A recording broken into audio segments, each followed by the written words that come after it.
தெற்காசிய விளையாட்டு விழா தொடர்பான தகவல்களை இந்தியாவின் குவாஹாட்டியிலிருந்து வழங்குகின்றார் ஸ்போர்ட்ஸ் ஃபர்ஸ்ட் செய்தியாளர் ராஜலிங்கம் பிரசானோ.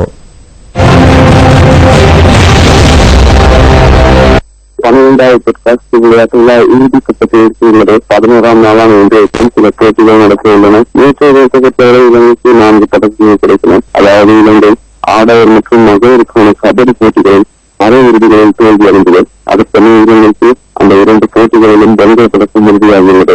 இதனை தவிர இன்றைய தினம் கைகோண்டு போட்டிகள் சுட்டுக்கொண்டு கோடாக்கள் நடத்துகிறது. சுட்டுக்கொண்டு கோடாக்களை பொறுத்தவரை இலங்கை 9 போட்டிகளில் வெற்றி பெற்றிருந்தது. எவ்வாறாயினும் இறுதிப் போட்டிகள் 5 போட்டியாளர்கள் தகுதி பெற்றுள்ளனர். அவர்கள் பங்கேற்கும் போட்டிகள் இன்று நாளையும் நடக்கிறதுள்ளன. அப்படி இறுதி நாள் நிகழ்வுகளும் நாளை நடத்துவதுள்ளன. இந்த விளையாட்டுகள் நாளைய தினம் நிகழ்வுக்கூட உள்ள உள்ளது.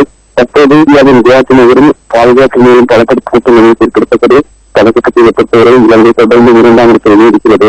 இந்தியா முதலிடத்தை தக்க வைத்துக் கொண்டுள்ளது. தொடர்ந்து உடனுக்குடன் தெற்காசிய விளையாட்டு அத்தகைய தகவல்களை உங்களுக்கு கொண்டு வர நாம் தயாராக இருக்கின்றோம்.